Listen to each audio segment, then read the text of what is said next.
cette année, en plus d'avoir la révision régulière, il y a eu un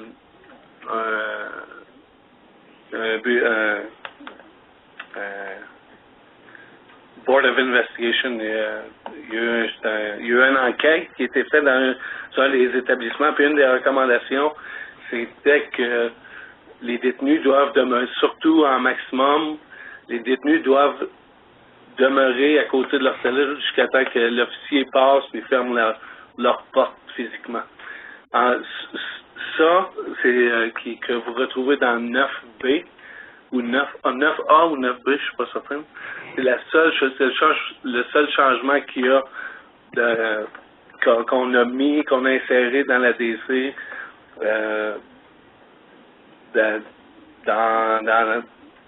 par rapport à la dernière version, ça je voulais dire. Juste pour résumer ça un petit peu, les procédures pour les déplacements tiennent compte des exigences de sécurité des établissements.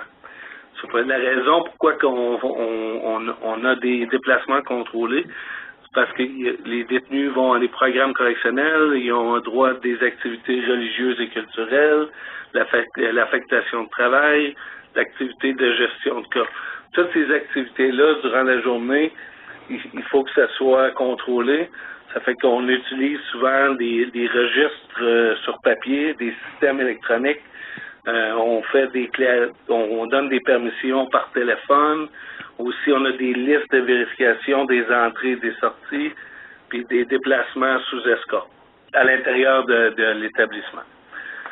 Pour faire certain que tout ce fonctionnement-là soit facile pour le déplacement des détenus durant la journée, il y a des ordres permanents locaux qui sont établis dans chaque établissement pour justement donner une routine où c'est facile pour les détenus puis pour le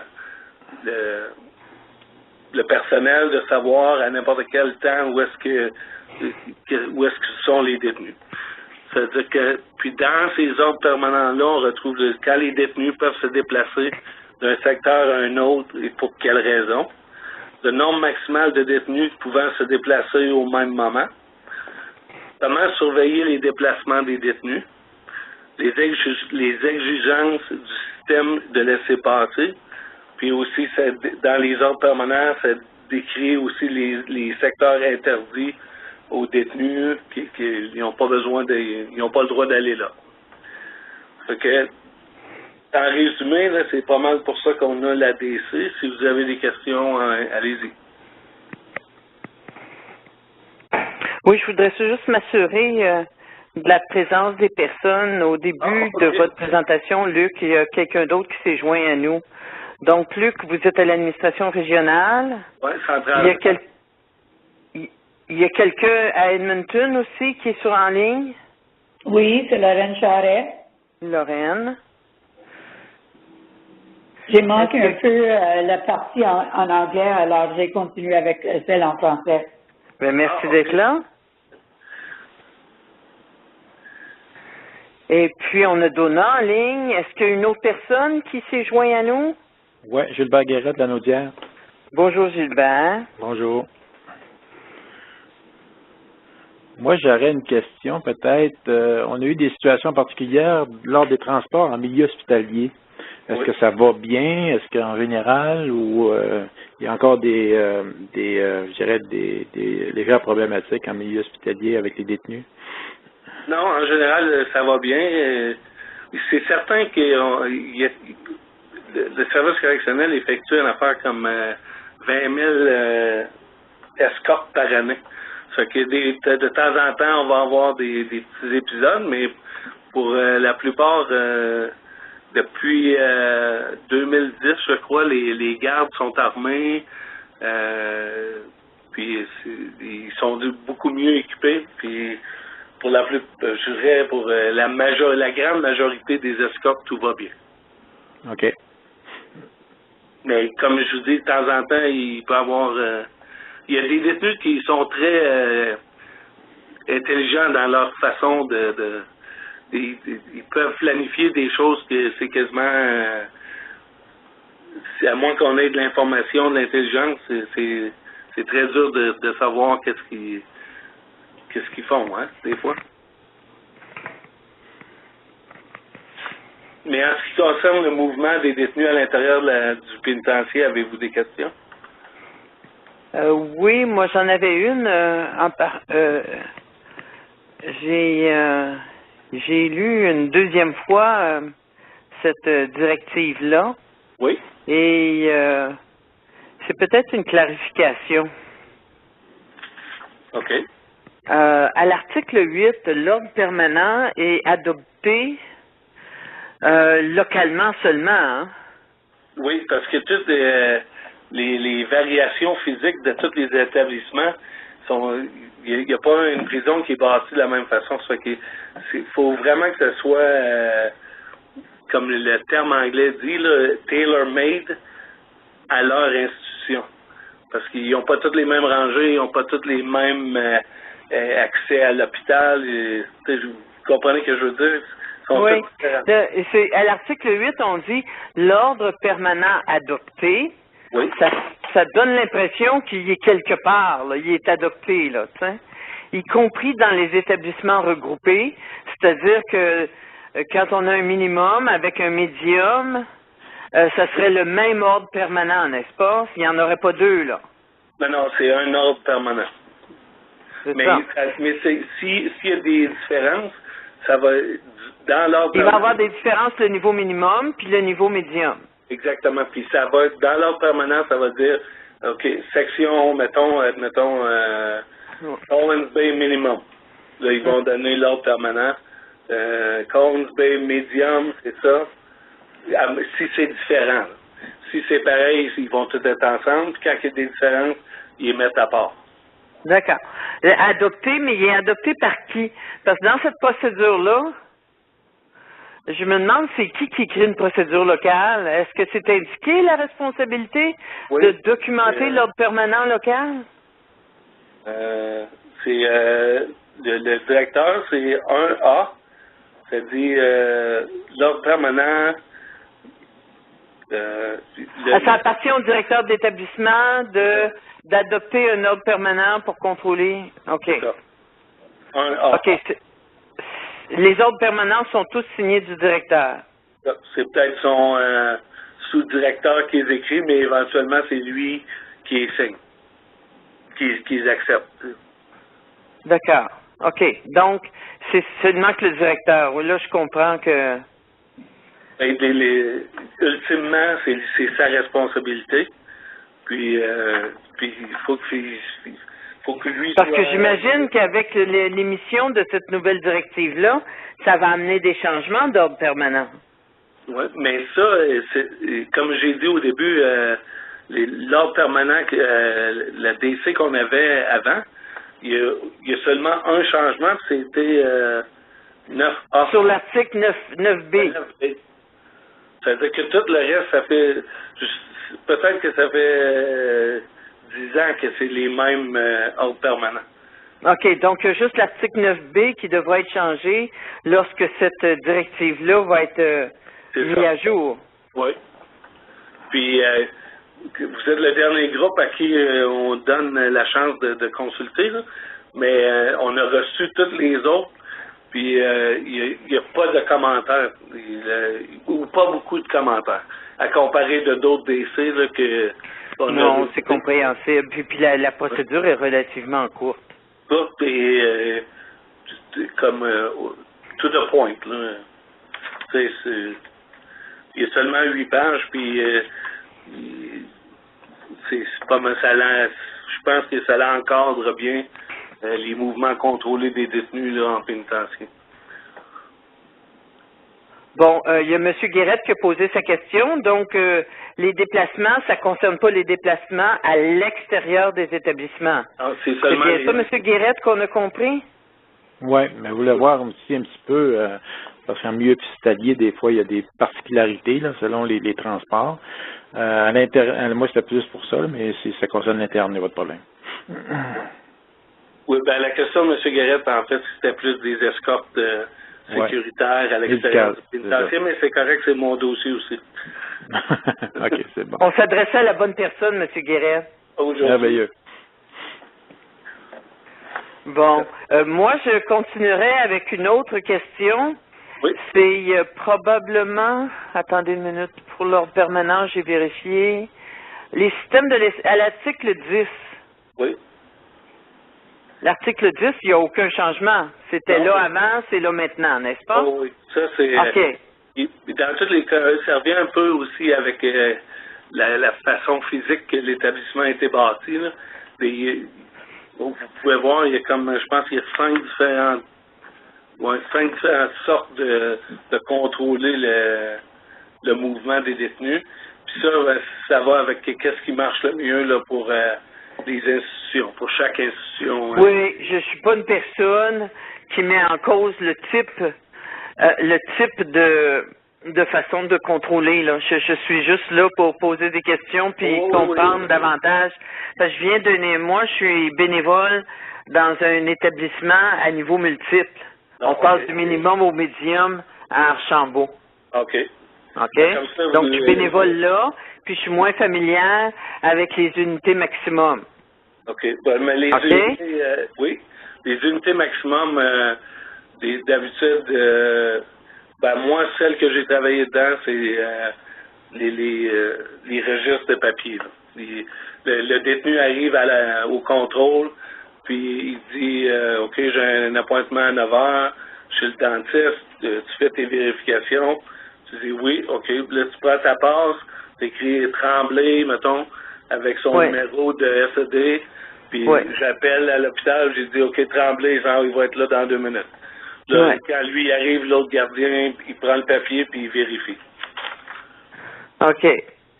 Donc, normalement, au maximum, là, qu'on soit chez les femmes à Joliette ou au maximum à Port-Cartier, ça se fait toujours sur un papier, puis on récupère le papier quand la visite est finie, c'est ça? C'est ça. Oui.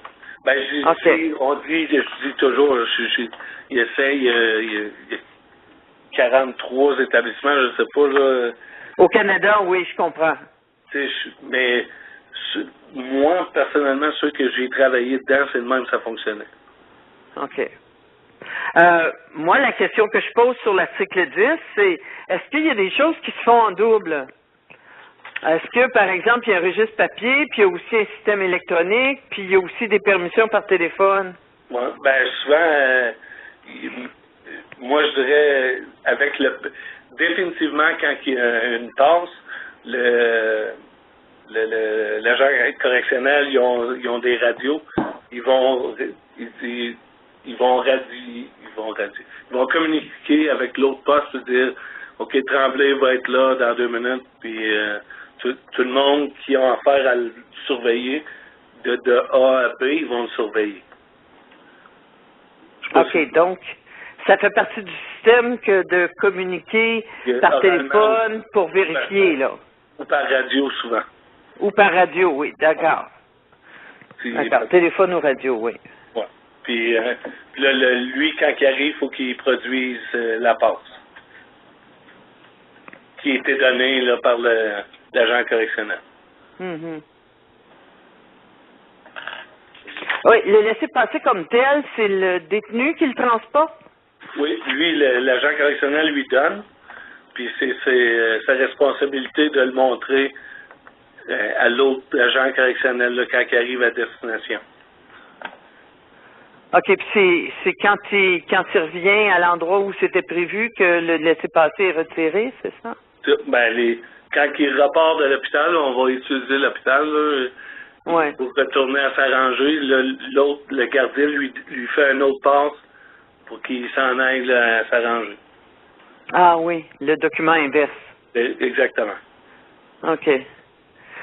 Par jour, est-ce qu'on a à manipuler un grand nombre de laissez-passer? Parce que je pense que les déplacements prévus, ça ne demande pas de laissez-passer. C'est ça que j'ai compris. Exactement. Quand j'étais au pénitencier de Kingston, je vais juste donner un exemple. À 8 heures le matin, c'était les détenus étaient appelés à aller au travail. Sur 500 détenus, il y en avait peut-être 300 qui travaillaient. Eux autres, ils s'en allaient tous à leur place de travail. Puis l'instructeur est là, puis il y a sa liste. Là, il check les détenus. Mais si, advenant le cas, il y a un détenu, il fallait qu'il normalement il travaillerait Mais ce matin-là, il y a un rendez-vous avec son agent de libération conditionnelle. Là, il resterait sur la rangée. C'est là qu'il irait voir l'agent correctionnel qui donnerait sa passe, puis il irait voir l'ALC. OK.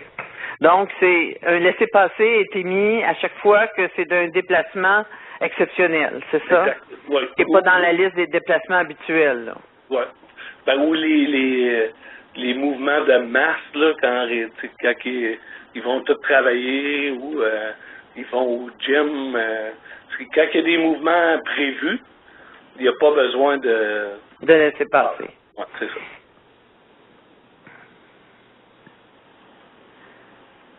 Comment ça se passe quand il y a un déplacement sous escorte? C'est une de mes dernières questions, là. Oui. Ça prend un laissez-passer, il y a une escorte qui va accompagner le détenu. Est-ce que ça prend... Si le détenu est... Mettons, on va prendre un détenu qui est en ségrégation. Puis, on reçoit un appel, puis il dit, OK, ben, il y a une visite. Ça fait que le détenu, il serait escorté par un agent correctionnel de la ségrégation jusqu'où où est-ce qu'ils ont les visites. Là, il n'y aurait pas besoin de passe, mais parce qu'il est escorté de façon interne là, par l'agent correctionnel. Bon, ça c'est un exemple un peu rare, peut-être, là. Ah, ben, ça, c'est l'isolement, la ségrégation, hein? Non, mais ça peut être un détenu souvent il y a des détenus en protective custody là, qui même s'ils sont pas en ségrégation, ils seraient peut-être en danger de d'autres détenus si tu es laissé aller seul dans les OK. Donc, ça requiert un déplacement sous escorte et le laisser-passer doit en tenir compte. C'est ça. Ben, s'il y a un escorte, il n'y a pas de laisser-passer qui accompagne. Il n'y a pas de papier. Bon. L'agent accompagnateur, là, c'est lui qui sert de laisser passer. C'est ça. OK. En d'autres mots, là. Oui. OK. Est-ce qu'il y a quelqu'un, et c'est la dernière question de mon côté à moi, là, est-ce qu'il y a quelqu'un qui va s'assurer chez vous, à l'administration centrale, que les ordres permanents locaux ont été corrigés pour l'article 9B? Oui. Ben, quand eux autres font leur permanent, c'est mis sur nous ce qu'on appelle l'infonet, là. Puis on peut aller vérifier que tout est là. Oui, c'est vrai, c'est dans le système intérieur des procédures de chacun des établissements. Hein? Oui, exactement. OK.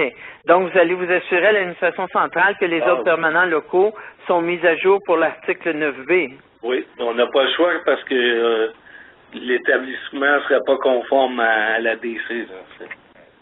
Il faut D'accord.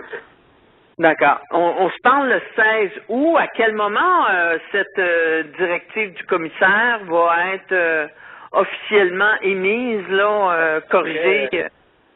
Comme je viens de dire, vous êtes le dernier groupe de consultation. Probablement, d'ici à la semaine prochaine, je vais tout finaliser parce qu'il faut que j'attende les commentaires de Laurie. Oui. OK, un coup que j'ai reçu ça. Puis, dépendamment qu'est-ce que c'est, là, je fais la mise à jour de tout ce qui a été dit. Puis, on fait des changements s'il y a lieu. Puis, sinon, là, moi, j'amène ça on a un département de politique qui font la révision de tout ça, puis du format, puis là, c'est envoyé au commissaire pour sa signature. OK. Et ce n'est qu'après la signature du commissaire que c'est émis dans le système. Oui. Je dirais. Ça remplace la précédente. À partir d'aujourd'hui, là, je dirais soit mi-septembre ou fin septembre. OK. Je pourrais demander à Mme Lorraine Charette si elle a une question à propos de cette... Non, merci. mais ça m'aide énormément parce que normalement, moi, je travaille toujours en anglais. Alors, c'est bien pour moi de participer en français aussi pour que je puisse être beaucoup plus familière avec les termes en français. Mais comme du côté en anglais, j'ai juste manqué le début, mais je pense pas trop longtemps. C'était juste un changement pour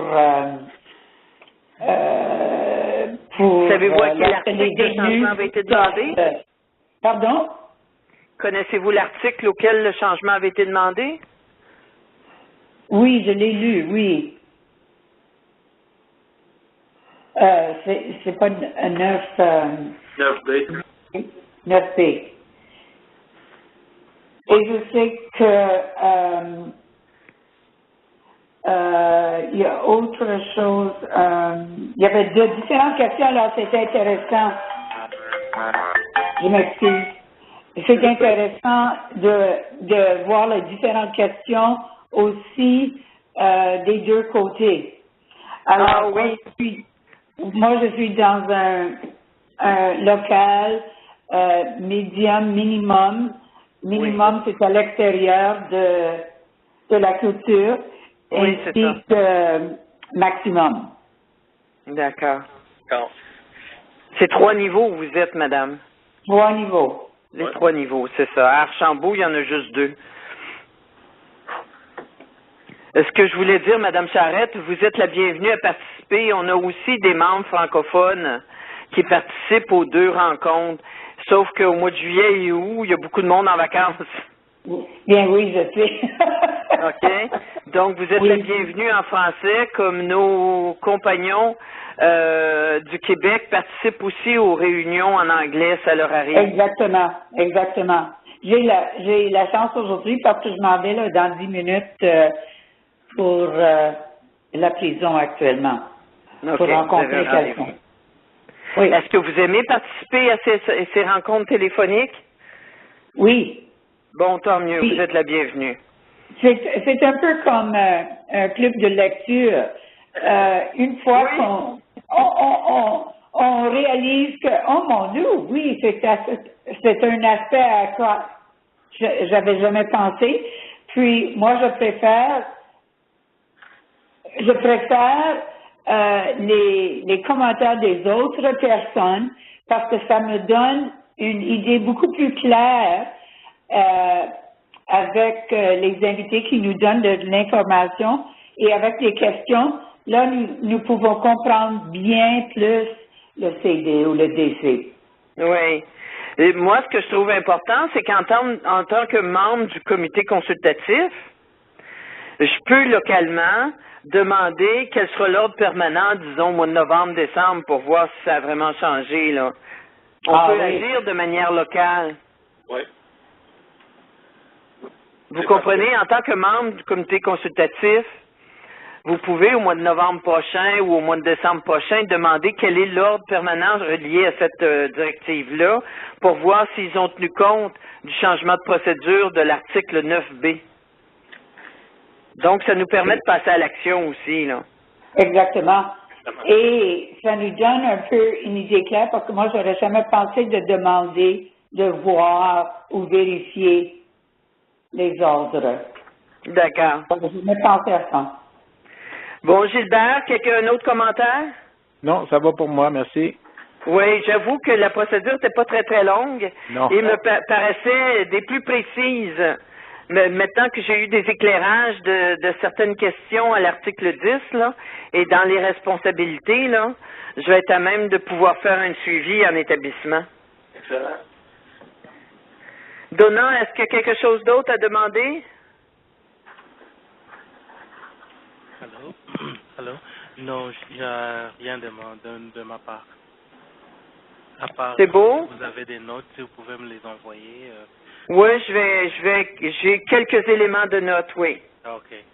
Ok, merci. Et Luc aussi, de votre côté, si vous avez des choses, vous pouvez toujours partager avec moi. Je vais les mettre ensemble pour Laurie. OK, parfait.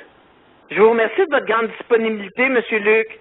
Ah, oui, c'est Luc Grégoire. Merci beaucoup à tout le monde. Luc Gallois? Grégoire. Ah, Grégoire, je m'excuse. Oh, c'est beau. Bon, mais ça qu'on se reparle ou... Vous me paraissez expérimenter des différents lieux de sécurité, là. Ah, ben, je suis dans ma 33e année. Oh, félicitations pour beaucoup d'années de service. Félicitations. Merci beaucoup. Ça a été répondu de manière très précise. Je l'apprécie beaucoup. Ah, mon français est rouillé des fois un peu, là. J'ai fait toute ma carrière en Ontario. Ben, vous vous en sortez encore très, très bien. Ah, ben, merci beaucoup. Allez, on va conclure. Monsieur Donat? Oui, merci beaucoup à tout le monde et à bientôt à la prochaine appel. À la prochaine discussion. Oui. Parfait. Au revoir, Monsieur Grégoire. Au revoir, Madame Lorraine. Bye-bye, merci beaucoup. Bye. Merci, À la Gilbert, d'être prochaine. là. Au revoir. Au revoir.